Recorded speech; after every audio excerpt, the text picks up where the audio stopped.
EdTech here, and I'm back to talk about Transformers Rise of the Beasts and my thoughts on this movie. If you're a Beast Wars fan, like I am, you are going to hate this movie and you're going to be insulted as a Beast Wars fan by it. It is pretty bloody bland, boring, and some cases insulting. Now I get this film is supposed to be about the Transformers, but guess what? The Maximals are Transformers and they did deserve better than this. I mean, I am absolutely pissed off right now. I paid money for this. I'm a fucking fan of the fucking Beast Wars franchise. Again, that was my generation's Transformers. Okay? And to finally see us get a film, I was kind of excited for it. Now, I know that Transformers has been kind of heading down a spiral of crap with the last couple of movies. I mean, the last one I watched was Kurtzman's fucking movie, which was total shit. But this film is actually kind of the same thing, which is really weird to me because that movie failed, didn't it? So you did kind of the same story here? It's really stupid. Oh, God, I'm just so disappointed. Optimus wasn't really acting like himself in this film. It kind of seemed like they're trying to make him have this stupid arc. But I'll get into that in spoilers, I'm sorry. But, yeah, for me, there's too much missing from this film. There's too much copying from other Transformers films, like the worst ones. And I just didn't enjoy it. I thought it was just an absolute waste of time. And, again, doing the same story twice is just ridiculous. And trying to bring in the Maximals to try to get all this hype. And I'm not stupid, I get it that, the Maximals, the Beast Wars franchise isn't as big as, the Transformers franchise. I get it. But there are a lot of us out there who actually enjoyed that show. And this just felt like a slap in all of our faces. I am just utterly disappointed and I just want to get on with this review. So let's just go to spoilers now. But my grading for this out of 10, it's a 1 out of 10. I'm just absolutely pissed off. It's a 1 out of 10. It's not a great film. I wouldn't say it's as bad as Kurtzman's Transformers, because that was a load of shit. But this movie is just basically the same story, just with a little tweaks here and there, which was just dumb. Oh, and the human characters, they were there, and there was some little thing about American healthcare that was also in the fucking film, but who cares? But yeah, it's a 1 out of 10. It's a terrible movie. And, oh! I forgot about that stupid thing at the end. They're doing a crossover with the Transformers now. I'm not going to spoil it yet, but there is a ridiculous crossover which does make sense, but in other ways it doesn't, because, I mean, doesn't that break Transformer lore? I mean, oh God, I'll get into it in spoilers, but it's so stupid. And yet it kind of makes sense. But again, it's stupid. Let's just go to spoilers now so I can get this over with. So if you don't want to hear spoilers, leave in 3, 2, 1. So, this movie is supposed to be about the Transformers versus Omicron again. By the way, Omicron seems to be a trans character because it is now a man, not a woman, for some reason. Makes no sense, they don't really explain that. But yes. And what's missing from this film are one character from the Primal side, and the entire fucking Predacon cast. They are not in this movie. The Maximals are not fighting the Predacons. How the fuck do you bring in the Maximals and not the Predacons? It is so fucking stupid. There is no point in the Maximals being in this movie. Oh wait, they have a key. That's it. They have a key Unicron wants that so he can eat more planets. It is so fucking stupid to not have the bloody Predacons working for Unicron. It would make perfect sense to have them working for him and fighting the Maximals. I am just absolutely pissed off that they have just... Again, the Maximals, the Beast Wars stuff, it is just background noise. It is background noise so we can just focus on Optimus Prime and his lot, and how Optimus Prime is dealing with the fact that he wants to go back to fucking... what's it called again? Cybertron, that's what it's called. He wants to go back to Cybertron and he's just depressed that he can't. And the whole story is just basically Prime trying to get over that fact and how he abandoned the planet to the fucking Decepticons and he feels guilty about it. By the way, this does break fucking Transformers film canon because apparently weren't they supposed to have just arrived when Wiki fucking bought Bumblebee? So again, this franchise's lore is all over the fucking place. I mean, none of it makes sense because they were fighting the Nazis, then they were fighting the communists. I mean, it's just, what the hell? This franchise is just in ridiculous knots right now. Unbelievable. By the way, another Kurtzman fucking, fuck up. Because Kurtzman was the one that said the Transformers were there for ages. Bumblebee, he wasn't just there to see with Wiki. No, he was also there in World War One. In World War Two, and all that shit. I mean, fucking hell. And they gave this guy Star Trek, and they wonder why Star Trek is in a mess. But yes, that is my biggest problem with this film, is the fact the Beast Wars fans, we're all just being used to come and watch this fucking film, because I think a lot of Transformers fans are pissed off basically because of the endless crap that they've been getting. And to not bring in the Predacons, and not just that, but the fucking Maximals, they are all in the background. Only Primal ever really speaks. I mean, Airazor 2, she also fucking, has a lot of dialogue in this film. But you don't bring in Cheetor. You don't bring in Rhinox. And you don't fucking... And you've just gotten rid of fucking Rat Trap.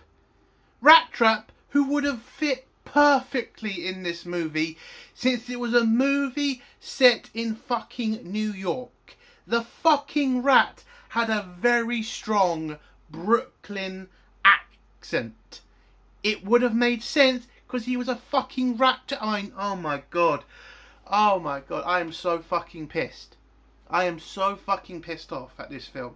It is a fucking piece of shit. They are not even keeping to the Beast Wars lore. And it just pisses me off, man. I'll give them credit that Primal at least acts like himself. But there's also another problem in this fucking film. They don't explain why the Maximals don't transform as often as the fucking, Transformers. As the Autobots. They don't explain why they can't transform as often. I mean, how do you not explain that? And when they finally let the fucking Primals transform, I mean, they only let them do it once in this fucking film. Once! I mean, someone's going to say, give them credit for at least letting them say maximize when they transform. I mean, fuck off. You don't explain anything about them. Except, oh, they believe in life and liberty and all that shit. They have a much more richer lore than that. You bastards. Oh, fucking hell. But let's get into the whole what the story's about, not just my fucking complaints. So the movie starts off with Optimus Primal explaining that Unicron has come to is pretty much a dangerous god who eats planets, and you know all the shit we already know about the bloody prick. But he comes to the Maximum's planet and wants to get their key, which is a transwarp key that will allow Unicron to literally go all over the galaxy, eating as many planets as he wants, killing millions and billions and trillions of people. So the Maximals have to escape their planet and head somewhere else.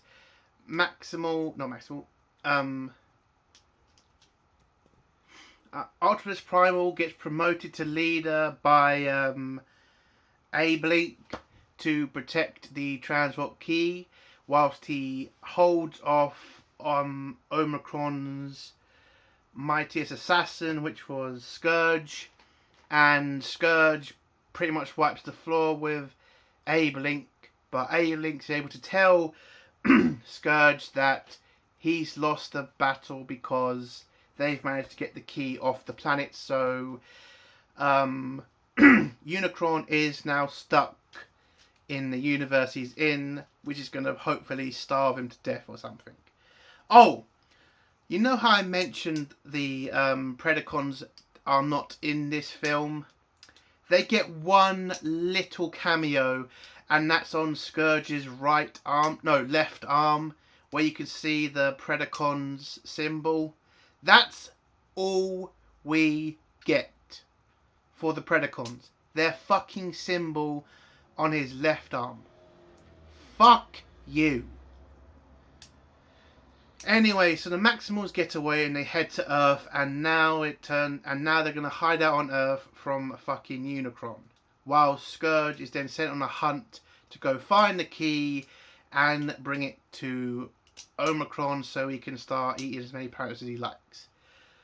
On Earth, we are introduced to the lead human character, Noah, who is pretty much a downtrodden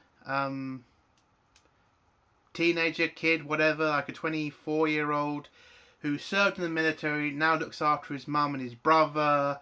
His brother has some sort of medical condition that he can't afford to pay for because the mother has to mention about, you know, their last check bouncing, so the hospital doesn't want to treat the kid unless he's in serious condition. And so Noah is now struggling to keep his family, you know, to support his family because he doesn't have a job, he's not in the military anymore, and if his brother doesn't get seen by a doctor soon, he could die. And I know this is pretty much some sort of political statement about American healthcare system, but I don't really care. I live in the United Kingdom, all our shit's free. I mean, I still do think it's kind of weird you don't pay for your medical stuff. I mean, from an outside opinion, I mean, if you're going to get pissed off at me for saying that, it's just my outside opinion, okay? I just think it's weird. I've never had to go to a doctor and worry about paying for stuff. I mean, I just go into the NHS, get seen, get given what I need, and then I get to go home. So, I just think that's weird. That's a personal thing, not saying anything, just saying I do think it's weird. But anyway, so Noah then has to go for a job interview with some security firm because he's ex-military. That's what got him the job. Well, apparently that's what he thought got him the job, but it turns out the interview's been cancelled, and it turns out that the person in charge of the security firm contacted Noah's last commanding officer, and the commanding officer pretty much told him the truth or something, said he isn't a good team player, says he'd be a bit of a problem for your security firm, so Noah doesn't get the job. you do kind of get this whole scene where they're trying to imply racism, but I think that's a stretch. I mean, I know that's what they're trying to push you to, but the guy did say he is not a good team player. And if you're working for a security firm, being a team player is kind of important, especially like in the military as well. That's why if you try to be a lone wolf in the military, it doesn't work out for you. Because, again, the military is a team, not a bloody... never mind. Anyway, so Noah doesn't get that job, and now he's depressed, but he also did get an offer from a friend of his to do some criminal stuff, which he wanted to avoid, but now he hasn't got that job.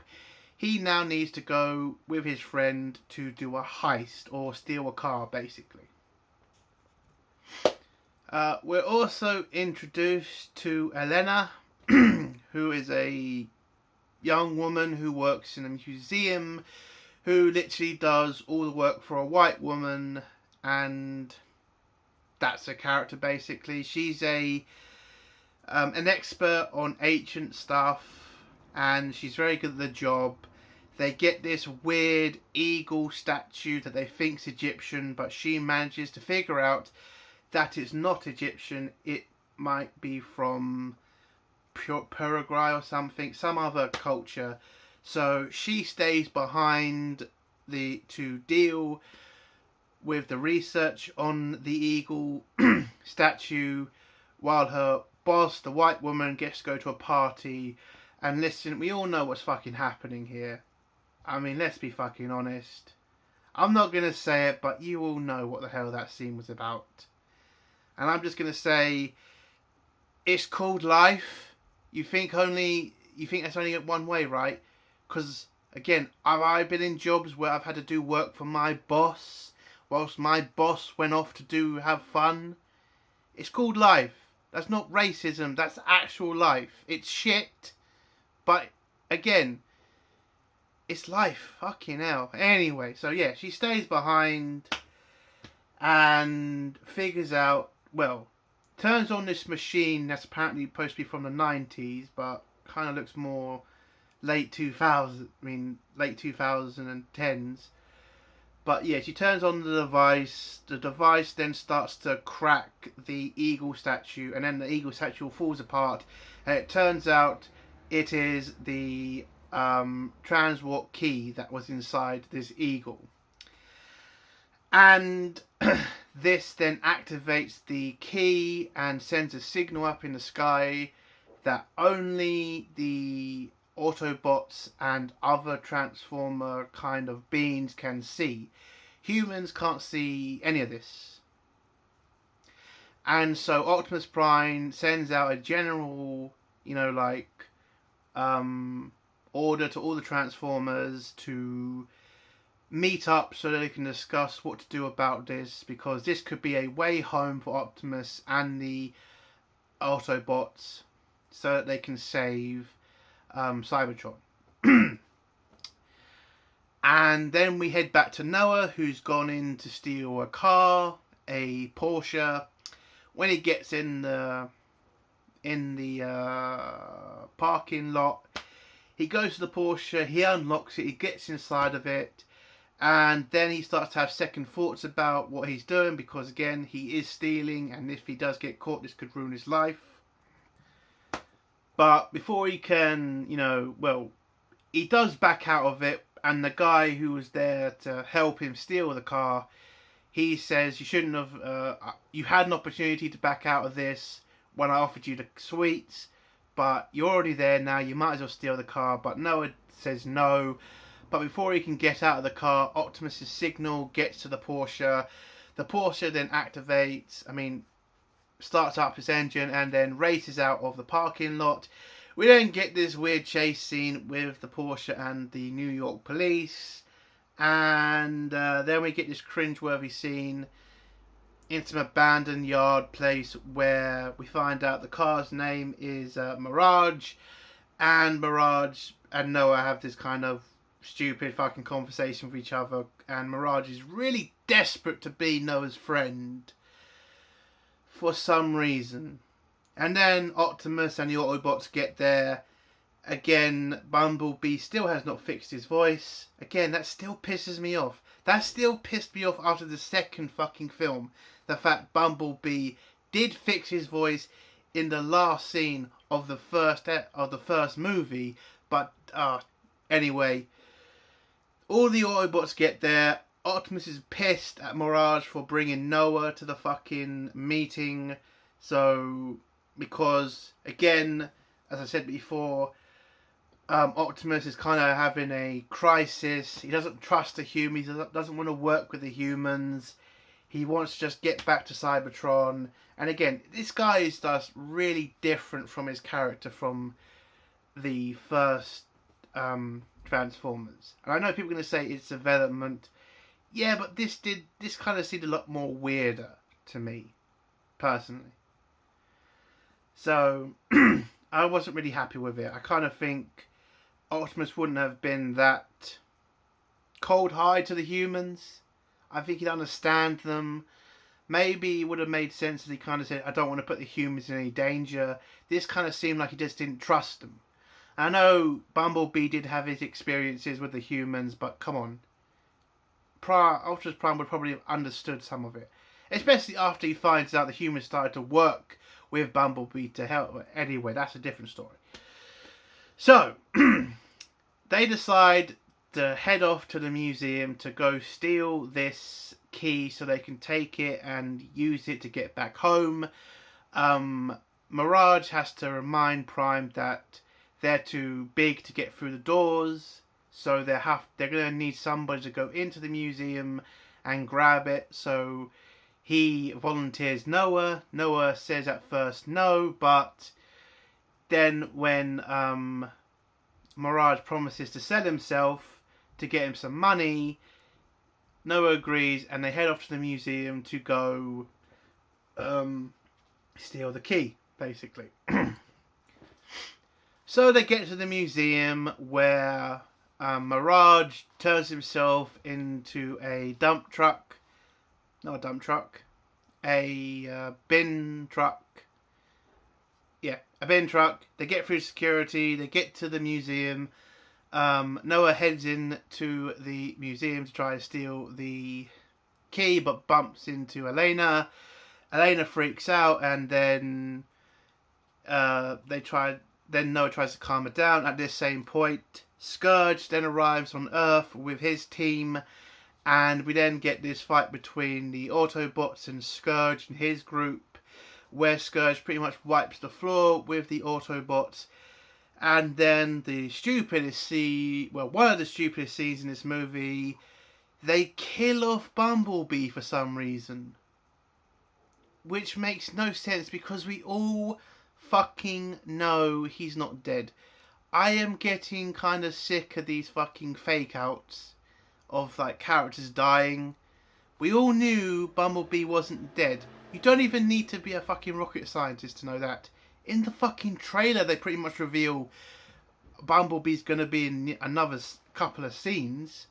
Like him jumping out of a plane, shooting things.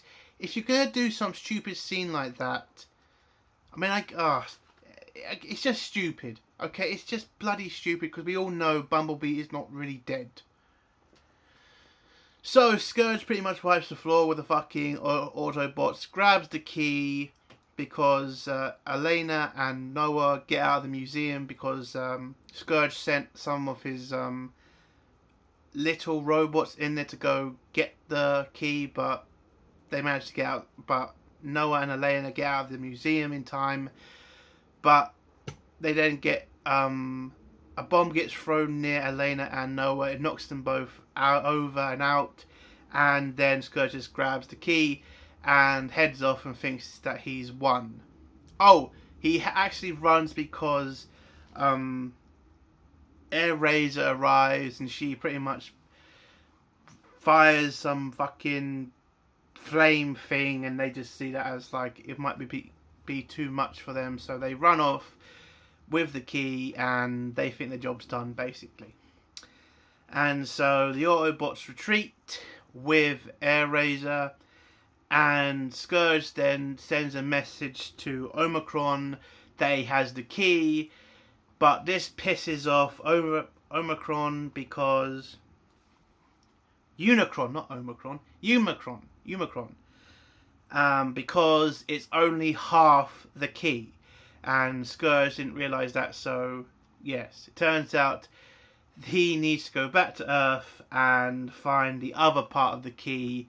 So before Unicron can come and eat Earth, basically. So the Autobots, still hurt from the fact Bumblebee's apparently dead, decide to work with Airazor, and Airazor explains what she is, which is a Maximal who's trying to protect Earth, who's been on Earth for thousands of years, helping the humans as much as she can and all that shit. And she then explains about the whole key situation, how they split up the key just in case Scourge did find them and find the key, that at least it wouldn't be all of the key and whatever. And so Elena, who's been studying as much as she could of the device and all the symbols on it, figures out that they are in Central America, or not Central, or Latin America somewhere, and that's what they need to go to find the other piece of the key to stop Scourge finding it and bring in Unicron to Earth. And so they head off in a big transform in an Autobot plane. They get there. The plan is to send Elena and Noah down to this church that was built over another ancient church where the other piece of the key should be. So they get there. They find out there's no key there. Scourge is also there to have a fight with the Autobots again, and yeah, nothing really much happens. But Scourge manages to fire some sort of weapon at Airazor, and this will affect Airazor in the coming days because it's a chemical that's from Unicron that can affect their mind. Anyway, so whilst they are trying to figure out where the key is gone, they bump into basically the Maximals. That's pretty much how it happens. The Maximals just come upon each other. Upon the Autobots, and Optimus Primal kind of has to explain the whole situation and whatever. It's just, this is the boring part of the fucking film. The middle part is just so fucking boring. Again, we had to wait an hour to see him again. An hour! And by the way, we only ever hear from Airazor and Optimus Primal. We don't hear from Cheetor or Rhinox. And they're both fucking there. For fuck's sake, Cheetor was basically our version of fucking Bumblebee. If you're gonna kill off Bumblebee, shouldn't Cheetor be the fucking replacement for the film, for the moment? If you are... It really pisses me off, this film. It really does. But let's just hurry this up, because this review's getting on too long now. So they both agree to help each other.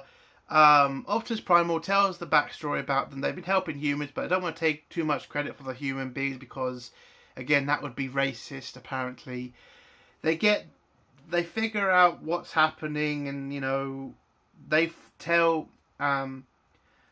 Optimus Primal tells Optimus that he gave it to the humans to look after, and that Optimus needs to start trusting the humans more because they could be a massive ally against the forces of darkness, basically. But then Airazor, who's infected with the chemical shit, goes insane, grabs the other part of the key, betrays the group, gives the key to Scourge, and then Optimus Primal has to kill Airazor because she's about to kill the humans, and Airazor just gives him the nod and says, do it, because she can't stand being controlled by evil, basically. So he does, and the humans... Oh, I should mention the scene where Noah did plan to destroy the second part of the key to protect Earth, which I thought was a very smart decision on Noah's part. But he kind of chickens out because Optimus begs him not to risk both planets when he can defend both planets, even though he can't. But anyway...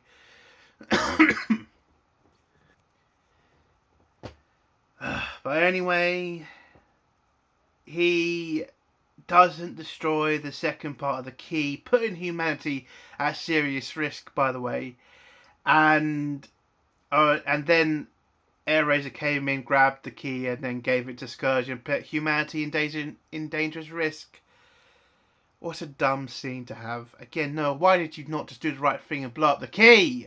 There are other ways for the Autobots to get back to fucking Cybertron. This was just a quicker way, but still, Optimus at this moment should have said, it's too much of a risk to keep the key. Oh, fucking hell. That also brings up another question. Why didn't the Maximals just destroy the fucking thing? Problem fucking solved. Oh, fucking hell, I just realised that. Why didn't they just destroy the fucking key? Then nobody wins. Fucking dumb motherfucker. Anyway, so they pretty much realised they've both fucked up, and the fact that they now need to work together and stop Scourge from bringing Unicron to Earth. And now Optimus Prime kind of realises that he needs to now fight this threat and not bitch about it all the fucking time. So they team up, they head off to fight the fucking Scourge army, and they do. They have this kind of stupid big fight. By the way, also bringing more fucking canon because, come on, every fucking human being on Earth saw fucking Unicron. That's pretty difficult to miss. Don't give me some bullshit about clouds. Ugh, anyway, so they have a big fight, and they win the day because Optimus Prime fucking kills a bunch of Scourge's men, and then Noah manages to get near Scourge, and then what's his name? Mirage sacrifices himself. Again, another fake death. Sacrifices himself over Noah, then transforms into Noah's battle suit. That's what Mirage does. And then Noah and Optimus Prime fight Scourge, and then Optimus Prime kills Scourge, and then Scourge, before he dies, manages to destroy the transmitter, that the thing that turns off the transmitter to stop Unicron from getting to Earth. And then Optimus decides that he's going to sacrifice himself for the good of Earth and everybody. And yes, we're doing the whole Optimus Prime is going to sacrifice himself, but not really scene again. Fucking hell. So he does that. He destroys the device. It destroys the signal to Unicron. So Unicron cannot get to Earth. But before Optimus can die, Noah grabs him, pulls him with the suit he's using, and then Optimus Primal gets in there and also helps, and they all manage to escape the blast of the signal boosting thing, and then it's completely destroyed, and Unicron is beaten again, and that's the end of that fucking storyline. And then the movie just ends with the Primals going to stay in the jungles on Earth, protecting their people and the good of Earth or whatever. By the way, never to be seen again, apparently. And Optimus Prime says they now need to try to work with the humans against evil. And then the movie ends on... Oh, Elsa also gets fame for finding the ancient temple in South America. That's the end of her story.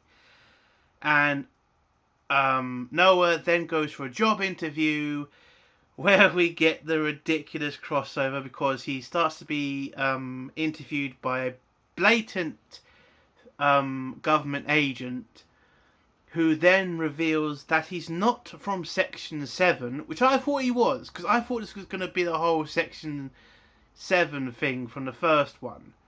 No, it turns out the people trying to hire Noah is fucking G.I. Joe. Yes, that's the crossover we're getting. G.I. Joe and fucking Transformers. Now, I get they're both from the same toy company, but it doesn't make sense if you look at the... Oh, fuck. It's just so ridiculous. It really fucking is. I mean, I don't know where they're going with this, but it's just going to be... You don't need to have massive universes in every fucking franchise. You can't just have a universe on its own. Oh, and then the film just ends with a stupid fucking cliffhanger with fucking Noah fixing Mirage. Because he's not really dead. And that's how the film ends. It is a piece of shit film. It is a pointless film, and it is an insulting film to Beast Wars fans. Fuck this movie. It is a 1 out of 10. And I am done. If you like this video, give it a like. If you dislike this video, give it a dislike. And if you like my content, do think of subscribing. And if you want to leave a comment, please do. And I'll try to get back to it as soon as I can. Entertainment Will Soldier. Bye.